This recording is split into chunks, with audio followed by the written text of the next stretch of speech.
الملوخيه الخضراء من الاكلات اللي كلنا بنحبها، وريحه الطشه بتاعتها هتجيب لاخر العماره. النهارده ان شاء الله هنعملها بطريقه سهله وبسيطه، ولا هتسقط منك ولا هتسود. نبدا ونقول اللهم صل وسلم وبارك على سيدنا محمد وعلى اله واصحابه اجمعين. هبدا بقى اقطف كل كميه الملوخيه بتاعتي، وانتي بتشتري برده الملوخيه حاولي ان انتي تشتري ما يكونش العود بتاعها طويل قوي.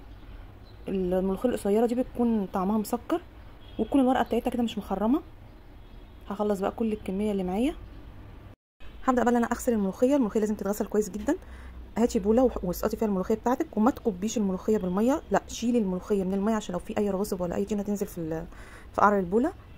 وكرري بقى العمليه دي 3 4 5 6 مرات لغايه ما تتاكدي ان الملوخيه بتاعتك نضفت. اخر مره هبدا ان انا احطها في مصفى تصفي الميه بتاعتها، وهفردها بقى على حاجه واسعه واسيبها تنشف براحتها. لازم الملوخيه قبل ما تخرطيها تكون ناشفه كويس. لو عجبك الفيديو ما تنسينيش في اللايك والشير. انا سبت الملوخيه تنشف. هسيب بقى الملوخيه بتاعتي في المصفى شويه تصفي الميه بتاعتها، وبعد كده هجيب اي صينيه ولا اي حاجه واسعه. هبدا ان انا افرد عليها الملوخيه، وكل شويه كده اقلبها لغايه ما تنشف خالص. انا الملوخيه بتاعتي كده نشفت. هبدا اجيب 4 5 6 فصوص ثوم حسب الكميه بتاعتك، وهجيب قرن فلفل حار، وهبدا بقى بالمخرطه بتاعتي اخرطها لغايه ما توصل لدرجه الملوخيه تبقى ناعمه كده معاكي. هخلص كل الكميه اللي معايا. انا عايزه الملوخيه بتاعتي ناعمه.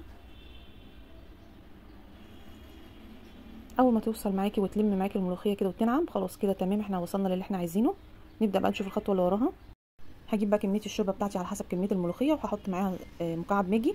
انا مش هحط كميه شوربه كبيره، هحط حبه صغيرين. اول ما تغلي هنزل الملوخيه فيها، افك الملوخيه واشوف القوام بتاعها. لو القوام بتاعها مظبوط تمام، لو القوام بتاعها تقيل هبدا ازودها شويه شوربه حبه بحبه لغايه ما اوصل للقوام اللي انا عايزاه.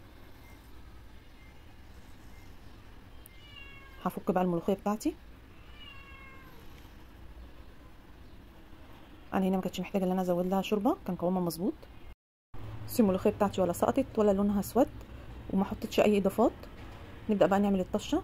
هاتي معلقتين 3 سمنه فلاحي، ومعلقتين كبار توم مفروم. قلبي بقى مع بعض، ايدك شغاله مستمره علشان كله ياخد نفس اللون. انا مش عايزه احمر التوم جامد، انا دوبك بس عايزاه ياخد اللون الجولد.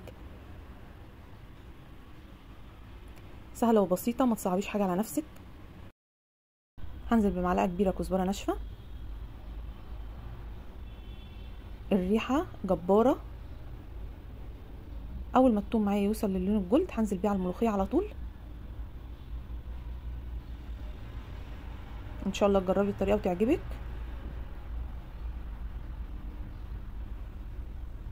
يا جماله يا جماله، شكل الملوخيه يفتح النفس.